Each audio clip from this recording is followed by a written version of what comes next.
Hold on for a second. What's up, YouTube family? I would like you guys to make sure you like and subscribe to our video. It would help us get into the algorithms so we could be seen and bring more engaging content to you guys. So like I said, like and subscribe to our YouTube channel. Appreciate you.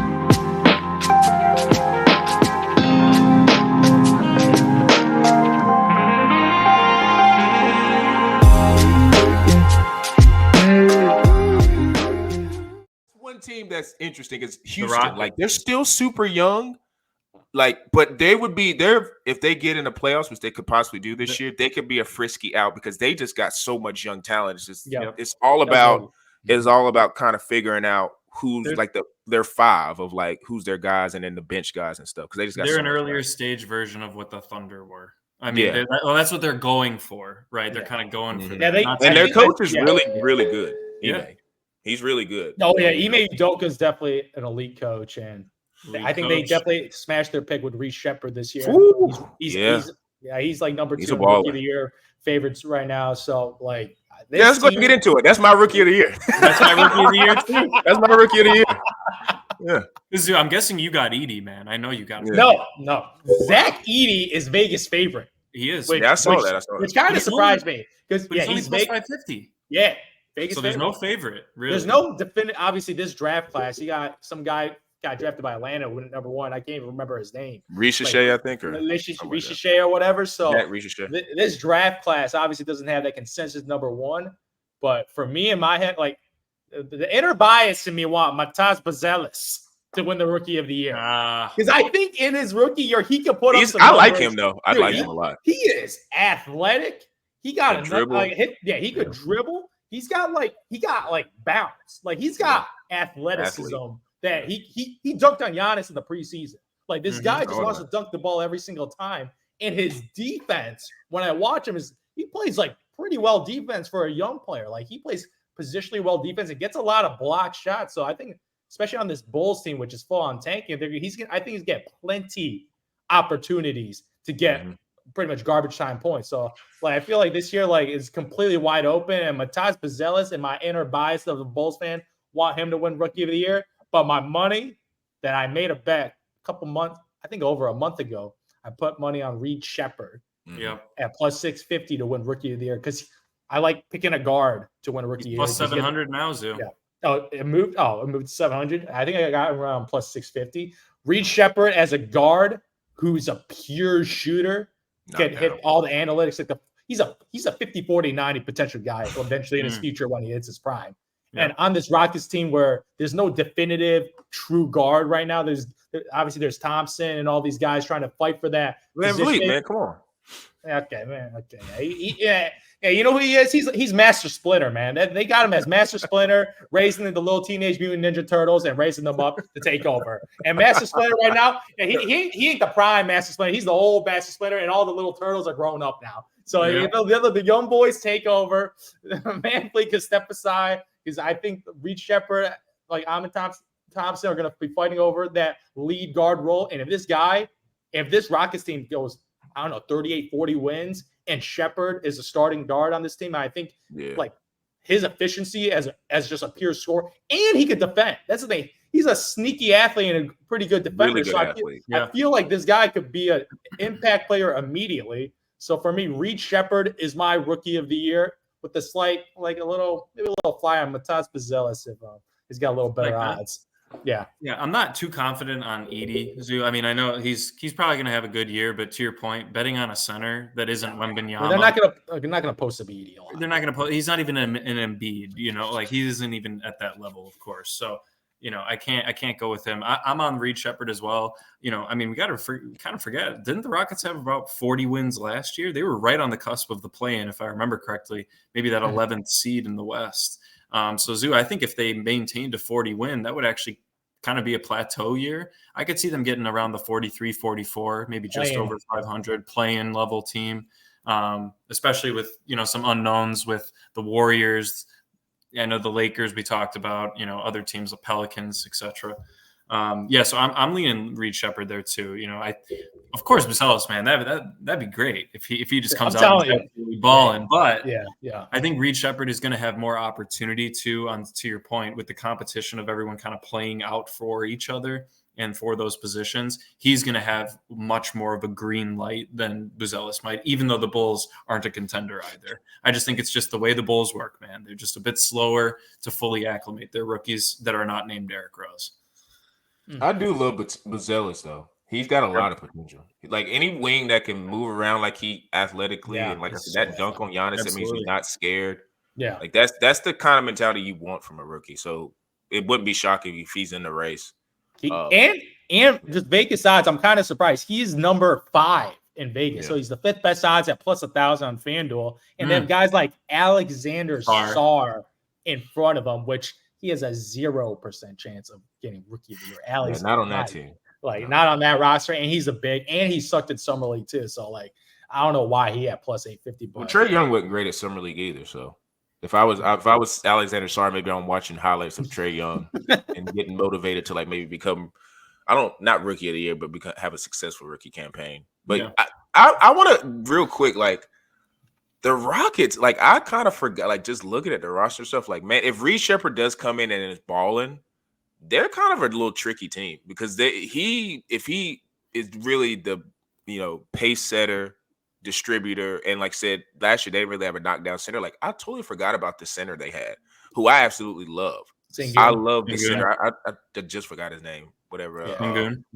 Sengun, Alfred Sengun. Like I love their center. So like I don't know.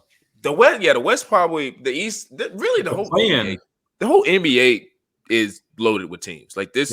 That is.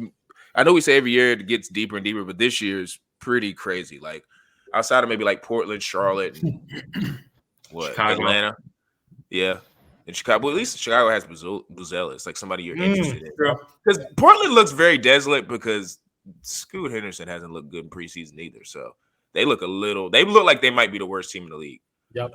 But for NBA, real quick, a long shot. I was just looking at odds. If Josh stays healthy, that would be a nice one. If like Memphis just rises from the ashes, like he's plus 4,000 on DraftKings. So like, who knows? If he goes crazy, they love giving it the guards redemption story, the narrative. Who knows? That could be a nice one. But I think most people are going to be on Shea. That's what I would take. Shea for MVP. Shea for MVP. The only thing that hurts him is like if Chet goes crazy, then that maybe could hurt him. If Chet goes crazy, just because I don't think the Mavs made any changes, and there is some. I think we can all agree. There's voter. They're tired of voting for the same couple guys, man. I mean, Jokic, Embiid, Giannis, for years. Shea and Luka are probably the two. Yeah, I would be betting 100%. on. I'm personally betting on Luka, but I think if the Thunder are the outright number 1 NBA team and he's averaging at least 28, 7 and 6, he's probably going to get it. And Shea. So if I'm betting though, I think I would go with Luka. Yeah, for me personally, like looking at these teams, Joel Embiid, do not put a single dollar on Joel Embiid because he pretty much said he's not going for a award. Jason Tatum, don't put a single dollar on Jason Tatum because of that team is just too good. And you saw that he doesn't even need to play well for his team to win an NBA championship. He doesn't need to play the Olympics. Been that for years. Like Jason Tatum ain't no winning and no MVP. Like Anthony Edwards. He's one of those like the media story type thing, and they finish with the best record. I could see it happening. Anthony Edwards is possible as more of a long shot guy, and he fits that narrative, and the media just loves him up, gobbles him up. But I feel like, as you mentioned, Luka Doncic SGA is their award. They're going to fight for it. Jokic ain't going to win it this year. Even if he puts up similar numbers, I think the team is going to have less wins because the team is less good last couple of years. And even though if he hits all the advanced stats again this year, this voter fatigue has hit fully with Jokic winning so many MVP awards. Like they just can't. They're not going to want to give it to this guy again, especially this team is not going to be as good as previous Denver Nuggets roster. So his wins is not going to meet his stats for this year. But for me, man, I'm trying to go 3 for 3 on these MVP predictions, man. Jokic, Embiid. Let's go. Luka Doncic this year. I think Luka this year with the numbers that Luka just puts up the most ridiculous numbers ever. Like last year, he led the league in points and he was double digits in assists. Like those numbers are absolutely ridiculous. And I feel like they're going to have a good regular season again. Playoffs, I'm not sure about, as you mentioned, Klay Thompson. I don't know I don't know how his body's going to hold up, but statistically, regular season awards. Yeah, statistically, I think Luka Doncic's numbers are going to be juicier than SGA's. Even though SGA is a better defender, Luka is just going to average more points, more rebounds, and more assists. Yeah. So I feel like the advanced stats are going to favor Luka over an SGA, who has, I would say, better teammates around him, so he has to do less. Especially with the additions of Caruso and Hartenstein, I just feel like that roster for SGA, they're going to take it away from SGA. But like, yeah, the Thunder are winning all these games, but they got just way better players than I would say the supporting cast for the Dallas Mavericks. So I feel like it's been Luka every single year. People thinking he's going to win the award. He will win an award before he retires. The MVP. Yes. Of course. 100%. So maybe I feel not like finals, but yeah, definitely an award. No, what'd you say? I said maybe not a finals, but definitely an award. Finals, you could book that. You could write that in pen and throw the pen away. Heliocentric, Zoo. Yeah. Heliocentric. Man, he made it to the finals, conference finals at a super young age. So he made it far, but he still got to get it done. But I feel like Luka Doncic this year gonna secure that coveted MVP award. Yes. Sorry, Jokic. I love Jokic, but he ain't gonna win this again. If voters can get fatigue voting for Michael Jordan, then they can get it for Nikola Jokic. Let's just put it that way. Yeah. And two, they kind of want to guard. I feel like now they're kind of sick of the big guy kind of. So true. With like, Giannis, Embiid, and Jokic, they're like, okay, we need a perimeter guy. They need a marketable guy to win the MVP, like a high flying. That's why Anthony Edwards is kind of LeBron. A nice pick, yeah.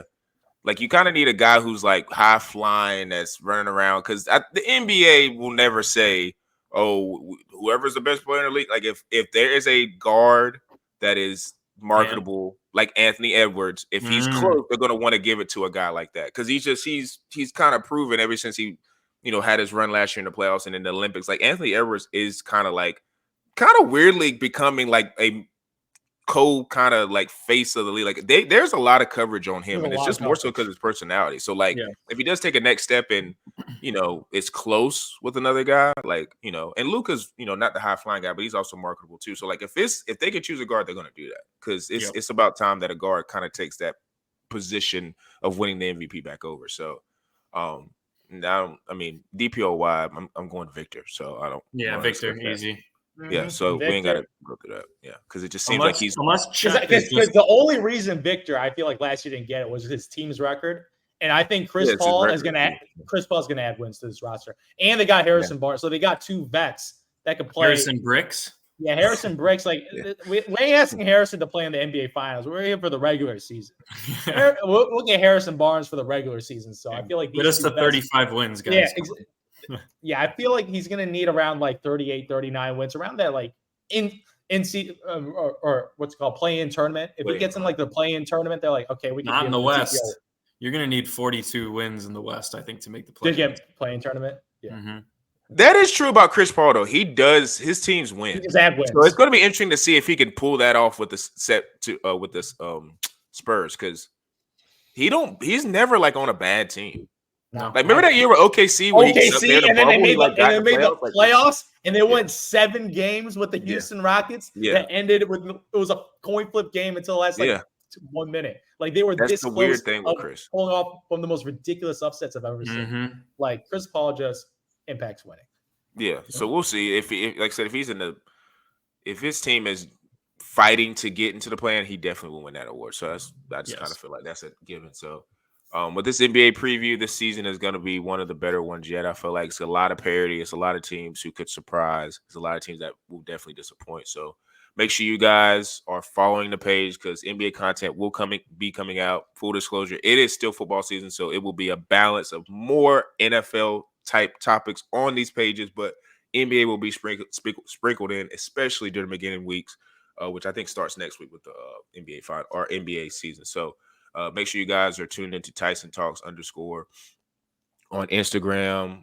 Same thing on TikTok, YouTube, Quantro Knows, Apple, Spotify, on the DSPs. Make sure when you are listening to us on those DSPs, give us a 5-star review so we can get in the algorithms. And for me, Zoo, and P. Bush, we are out.